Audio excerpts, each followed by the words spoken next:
Всем привет, ребят! Меня зовут Алексей Мурашко, и вы снова со мной на рыбалке. Сегодняшний выезд простым однозначно не будет. Простым, традиционным, классическим также. Мы на весьма интересном водоеме, интересном, нестандартном и крайне непредсказуемом. Да, мы сегодня на торфяниках. Знаменитые лидские карты со всеми вытекающими. Поговариваю, что здесь вроде бы полавливают ленька, карасика, прочую такую торфяную рыбу. Ну, так это или нет, мы проверим, и в нашем распоряжении сегодня вечер, ночь и утро. Но как только я вам покажу мое место рыбалки, будете очень сильно удивлены. Крайне нестандартная, интересная локация, сулящая много проблем с вылаживанием рыбы. Погнали ловить!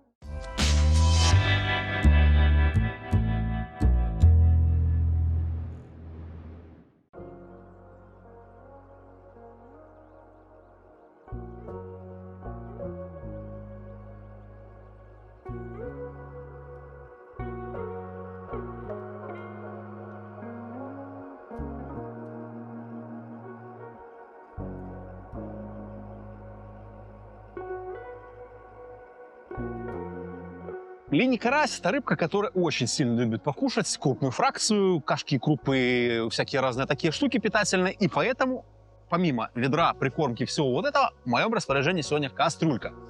В этой кастрюльке вот такая вот волшебная кашка. Тут у меня вареный горох и перловочка. Соответственно, горох у меня пойдет в качестве добавки в прикормку. Ой, какой ветер! Добавки в прикормку, в принципе, основного кормового компонента. Перловочка же также пойдет еще и на насадку. То есть мне кажется, что должно быть неплохо. А в качестве прикормки, того, чего я сегодня буду мешать, традиционно салмовский состав, нормундовский секрет XXL, в количестве 2 пачек и 1 пачки салмовской большой плотвы. И также немножко нестандартно будет у меня сегодня увлажнение. В чем прикол, в чем нестандартность? Увлажнение обычно при кормке делается в 3 этапа. То есть первичное, напивается, раскрывается, до увлажнения, и третье до увлажнения уже как бы по готовности. Увлажним мы сегодня в 2 этапа. То есть сделаем 2 увлажнения. Для чего 2? Для того, чтобы потом иметь возможность экспериментировать с ароматикой. То есть 2 увлажнения я сделаю на воде с добавлением чистой воды. То есть раскроем прикормку водой. А уже третье непосредственно буду добавлять ароматику, доувлажнять чистой ароматикой для того, чтобы менять запах в сторону той или иной природы породы. То есть для этой цели я набрал всякие разные аромы, то есть такой типично линёво-карасёвой вот этой вот, например, дыня, слива, чеснок там есть, укроп, вот это вот такое разное, непонятное и не совсем лещёвое, да, если бы мы говорили про лещёвую рыбалку. Карасик же, я думаю, с леньком это дело заценит. И, соответственно, мы просто получаем возможность небольшой объем прикормки, готовой практически к рыбалке, доувлажнить аромы той либо иной природы, соответственно, поменять запах в ту либо иную сторону и уже наблюдать, как это реагирует на эту самую рыбку. Почему? Потому что и карась, и лень – рыбы, которые очень-очень чувствительны, скажем так, к запахам.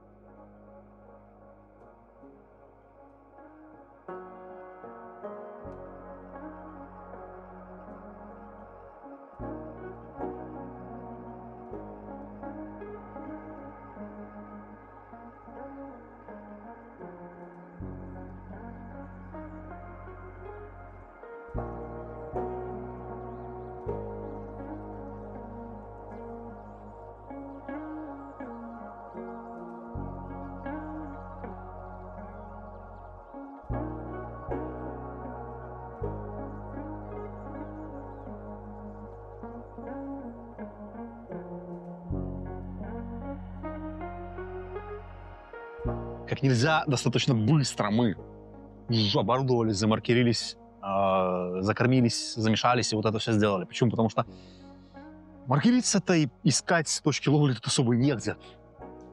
Удивлены вы, наверное, видя вот такую вот локацию. В принципе, удивлен я не меньше вашего. И первые вот мысли, которые у меня появились в моей голове, когда я сюда приехал, увидел это место, где я буду ловить. Хорошо бы тут, наверное, Нормунду с поплавком было бы.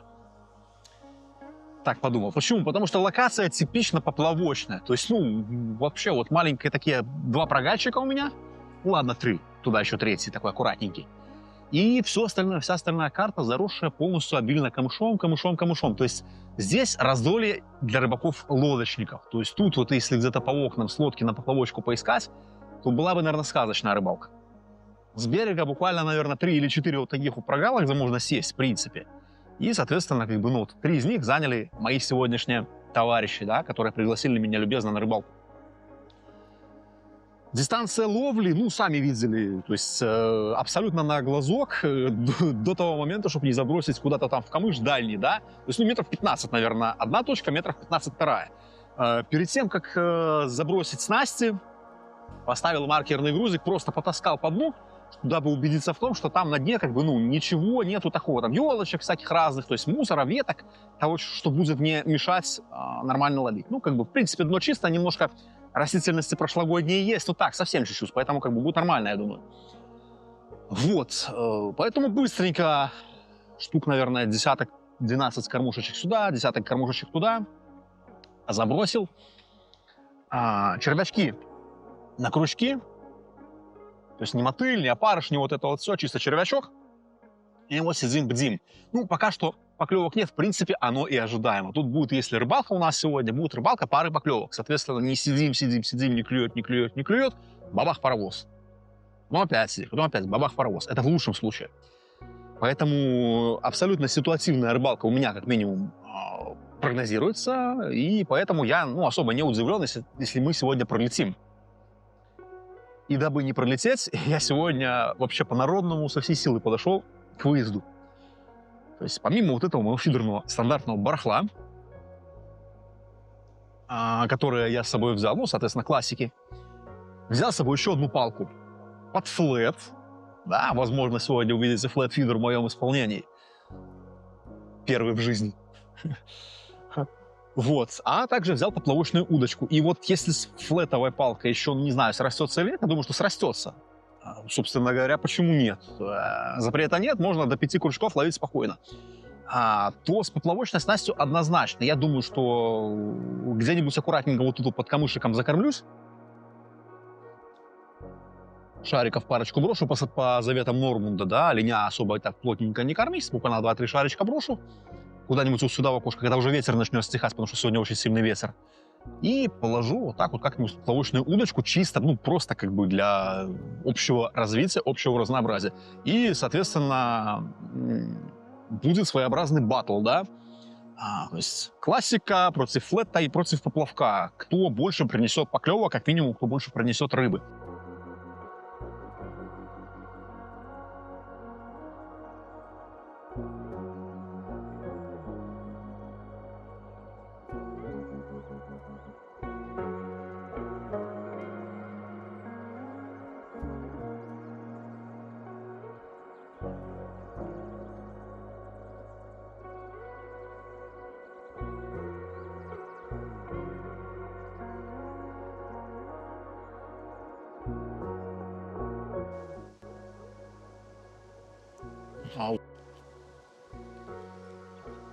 Ребятушки, кто-то первый попался на опарыша. А какой бойкий.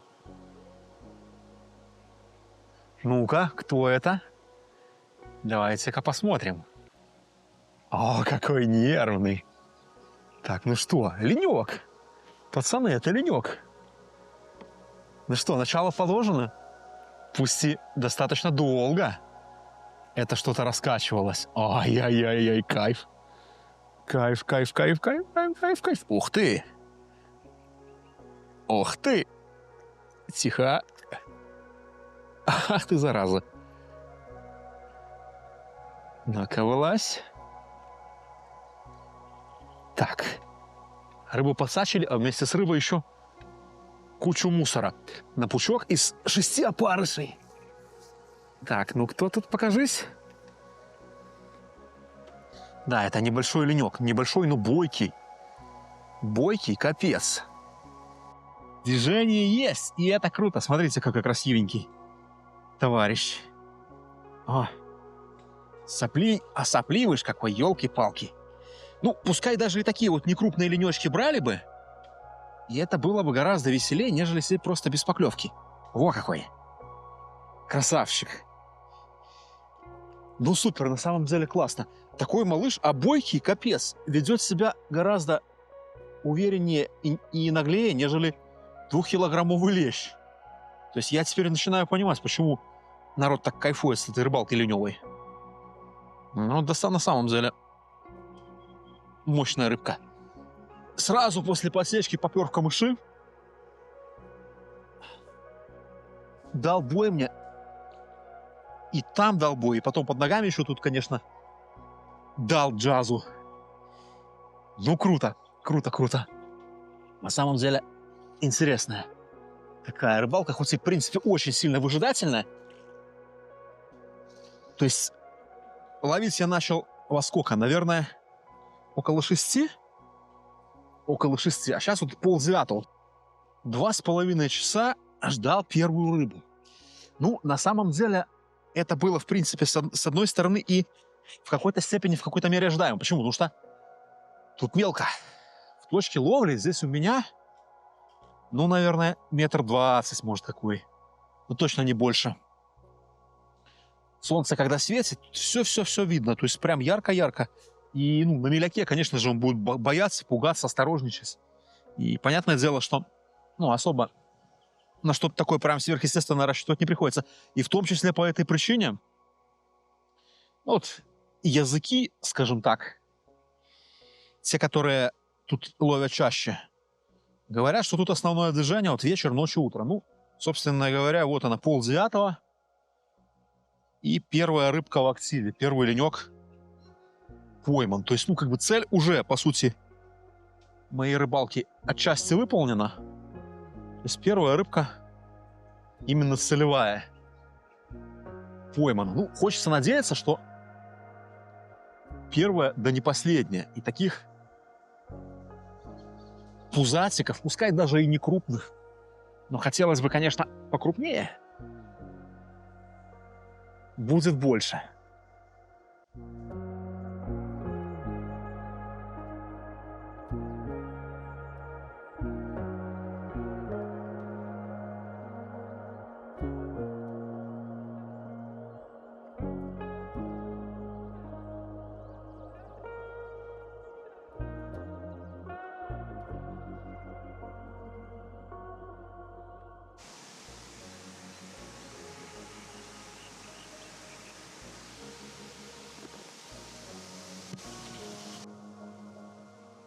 А кто-то, ребята, всадил. Всадил в камыш. Затянул. Сижу, даже поводок только. Бабах! Подача. Так, с камыша продрали. Ну-ка, кто это? Это... А это карасидзе. Пацаны, золотой карась. Смотрите, какая красота. Небольшой, но золотой. Как давно я их не ловил. Это что-то с чем-то. Смотрите, какая красота. Такой пятачок. Пятачочек, но золотой. Смотрите, какая прелесть. Золотая рыбка самая настоящая. Ой, какой кругляш. Как давно их не ловил. Ёлки-палки.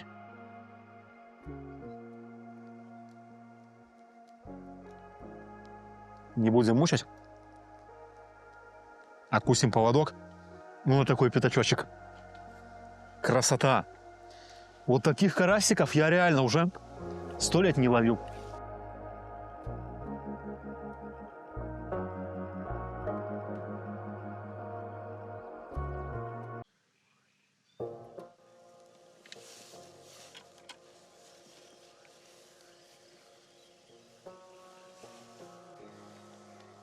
Ну что, ребят, утренний.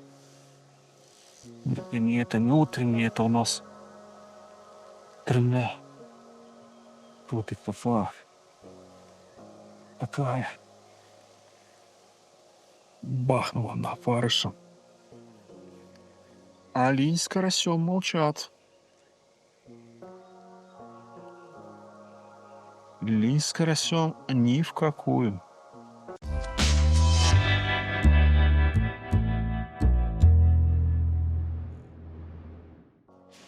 Ну, таки что я могу вам сказать, друзья?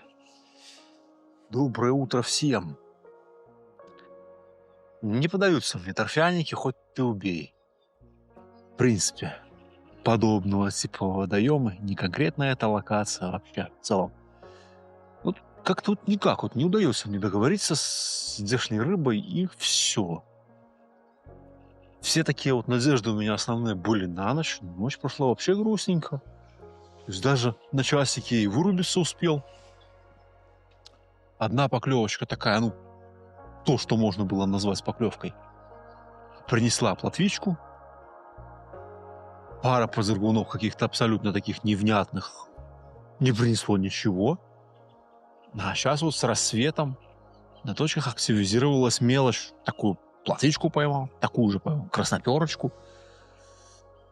Как бы на опарыша уже и не выстоишь. Ну, на ту насадку, которая мне, в принципе, с вечера дала. Вот ленька, карасика. Пришлось вот насыпать червя, кукурузу. И как бы вот эта насадка, я вижу, что мелочь неинтересна. То есть никто не теребит. Но стоит это опарыша поставить, сразу же начинаются две палки. Вот это вот. Бла-бла-бла-бла. Бесполезная и беспощадная. Ну, единственное, что вот только что пока я тут колдовал, на флеточку поклевка красивая была, но рыбка не всеклась. Хорошая такая засягуша прям там, под травкой. Но не реализовал. К сожалению, к грусти и печали.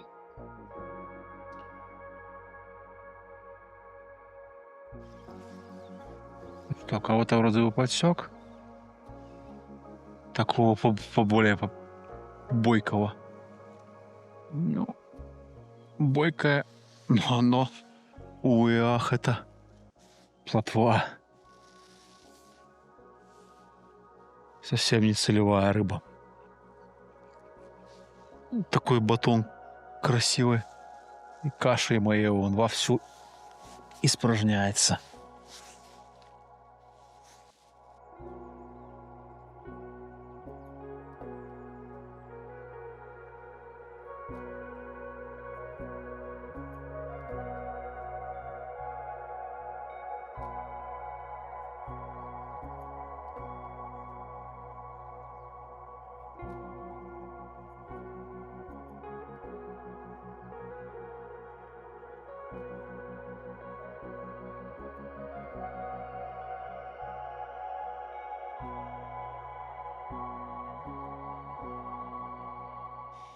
В 7, начало 8, что-то около того, я уже успел пару раз долбануться. Ну, просто в кресле вырубиться. Успел устать, успел не надоесть. Можно так сказать. Короче, вообще не бере.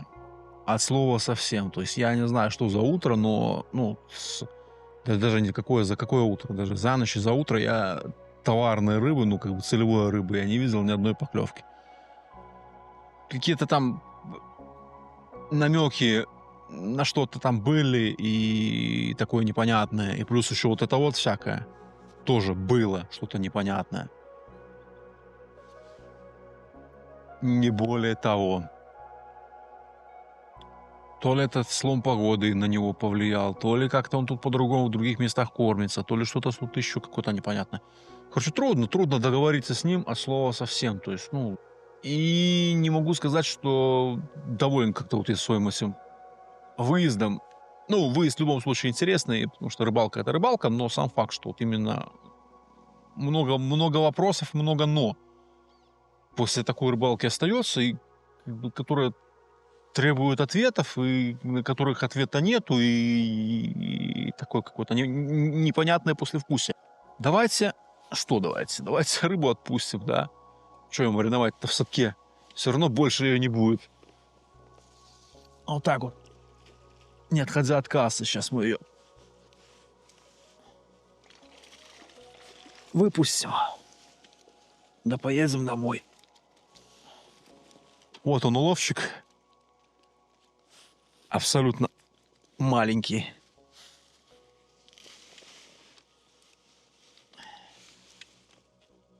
Такой красивый ленек. Красивая рыбка. О, какой. Золотая рыбка номер раз. Просто прелесть. Вот реально красивая рыба-линь. Вот ловить их одно удовольствие. И бойкая, сильная, красивая. Ну, такая несговорчивая, такая непредсказуемая. О, какой. Плыви, малыш. И золотая рыбка номер 2. Это вообще что-то с чем-то. Таких я уже, наверное, не знаю, с детства не ловил. Вот самый настоящий пятачок. Золотая рыбка. В общем, отпускаем карасика. И тут еще, скажем так, плотвичечки, красноперочки, прочая фигня. Так, надо мои кормушки достать. И просто их тоже выпустим.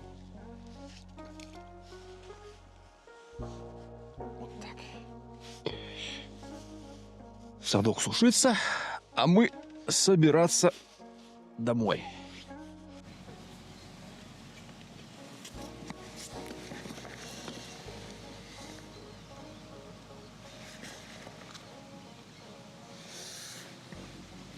Ребят, начал собираться. И кто-то хороший сел. Вот только-только начал собирать снасти. Ой, какая красивая рыбка. И сильная. Подача прям такая, что аж... А, как погодься. О, какой. Побольше чутка. Хорошо, красиво всадил. Прям какой, ну, достойный. О, проснулся. Рыбку уже отпустил.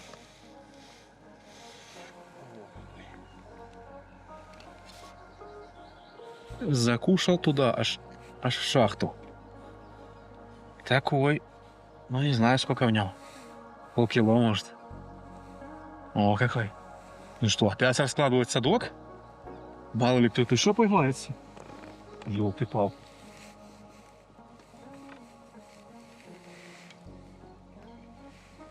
Не ожидал. Честно, не ожидал на опарыша, что такая красивая поклевка будет. И прям это самое. Прям поклевка. С таким мощным отстрелом красивым. И всадил, и прям в камыши туда пошел. Ну, бойкий. Красивая бойкая рыба.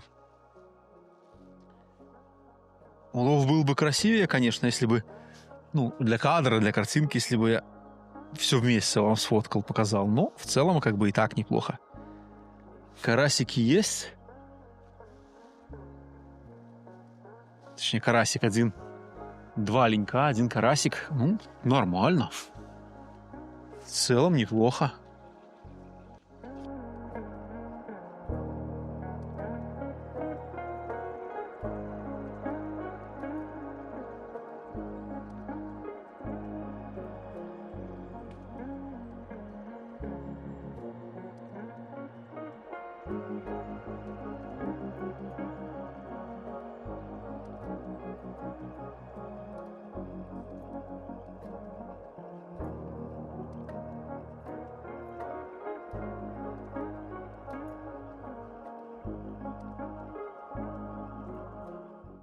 Покажу свою оснастку, в принципе, монтажи, которыми я пользуюсь для такой рыбалки, соответственно, ну, чтобы иметь возможность, вот как сейчас, как до этого, точнее, продрать рыбу через камыши, соответственно, не дать ей шанса и вывести нормально в условиях таких вот стесненных достаточно и очень непростых именно с точки зрения ловли трофейной хорошей крупной рыбы. Будь то линь, будь то карась, будь то что-то еще. 2 палочки у меня сегодня. Турик 80, Турик 90. Для каких целей эти удочки? Хоть вы можете наблюдать, что у меня такие тут березки, стесненно все. И можно было бы ловить чем-то покороче, там 3.0, 3.3, вот такими коротышами. И это было бы как минимум с точки зрения комфорта удобнее забрасывать. То есть мобильнее за счет того, что удочка короче. Удочки 3.6, 3.9. 3.9, обратите внимание. Для той лишь цели, что достаточно мощный комель, удочки такие камлистые, и позволяют управлять подсеченной рыбой, разворачивать ее, избегать бегства в камыши, в кусты, в коряги, вот это все гораздо проще, нежели каким-то коротышом, который будет более вязкий, соответственно, не даст возможности разворачивать рыбку комлем. Потому что это очень важно. То есть порой важно именно форсировать вылаживание, то есть быстрее все это сделать, развернуть рыбу, не дать ей уйти в камыши, потому что даже с учетом того, что у меня палка 3,9 стоит, вот сейчас я линя поймал на 3,9, я ее быстро удержать от того, чтобы она ушла в камыши, не смог. То есть сразу же после подсечки ушел в сторону, и вот прям в этот остров из камыша, он его нашел, но я оттуда его все-таки успел продрать. В том числе благодаря чему? Благодаря плетеному шнуру жесткое контактное вываживание получается. То есть нет вот этого вот растяжимости вот этой, которая дает монолеска. И это хорошо. Дальше, что у нас на снасти? На снасти легенькая, вот такая вот 30-граммовая пластиковая кормушка, обязательно пластиковая. Она лучше всплывает, соответственно, поднимается на поверхность и не играет роль такого якоря, как играла бы эта кормушка металлическая. Ну и, соответственно, вес. 30 грамм, однозначно кормушка должна быть легкой. В противном случае, ну, будет она и погружаться где-то там в узу какую-то, находить какие-то там корневища травы и вот это все. То есть будет много хлопот. Дальше в оснастке обязательно фидергам. Резиночка будет гасить и рывки рыбы во время поклевки, соответственно, первый этот удар, то есть когда рыба бьет об кормушку, то есть вот она, гасит и не дает порвать поводок. Ну и, соответственно, на вылаживание помогать своим растяжимостью, своей амортизацией. Ну и дальше, конечно же, поводок. Поводок здесь тончить не стоит. Потому что, ну, 0,12, 0,14, вот это все, это можно, в принципе, даже не вязать, потому что все будет моментально обрывать. Даже в ряде случаев без поклевки, без вылаживания, без потечки, просто на поклевке. 0,16 у меня леска стоит, и порой мне даже иногда кажется, что она тонковата. Такой вот Salmo Elite в 0,16 диаметре. Нормальная, хорошая, качественная леска именно под такие задачи классно подходит. И, соответственно, длина. Чтобы не цеплять корневища, не цеплять камыш, тростник, вот это все, то, что там на дне находится. А тут этого много. Я уже тут заколебался сегодня цеплять. Вот такие вот корневища старого камыша. Вызирать просто. Они наверх не поднимаются, они просто торчат, такие как палки со дна. И крючком цепляешь вот такое, прям из ила выдираешь. Коротенький поводочек, минимально цепляет, соответственно, и рыбка, которая кормится у кормушки, то есть и линь, и карась. То есть длинные поводки здесь не нужны. То есть работает лучше всего. Сколько тут не надо? Сантиметров 20-25, наверное. Такой коротенький поводочек, ну, плюс ставочка из гамма. Общая длина сантиметров 40-50 получается. Вот. Ну, вот она, длина поводка. Ну и крючок. Соответственно, у меня сегодня на снастях разные модели пробовал, но остановился я на Gamakatsu 2210. Вот на таких вот крючках. Это классика именно такой трофейной рыбалки. Прочная толстая проволока, такой интересный загиб, подогнутая внутрь жала. Они хорошо секут и хорошо держат именно такую хорошую крупную рыбу. Поэтому от добра не ищут. Я тут долго думал, что поставить. На самом деле пробовал разные японские гамики. Но вот остановился на 2210. В целом как бы доволен. Из того, что у меня сегодня было, соответственно, ну, поклевок именно товарной солевой рыбы. То есть у меня сегодня не было ни сходов, у меня сегодня не было ни обрывов. Исключительно вот все поклевки, которые у меня были такой рыбы, я все реализовал. Поэтому как-то вот этот пойманный ленек немножко, скажем так, мои планы нарушил. То есть я уже должен был собираться уже сам как бы ехать домой. То есть я это, в принципе, и буду делать, но буду делать немножко медленнее, потому что, ну, чем черт не шутит, вот поскочил, а вдруг еще кто-нибудь подойдет. Вот вдруг они вот таким вот поздним утром питаются, кормятся.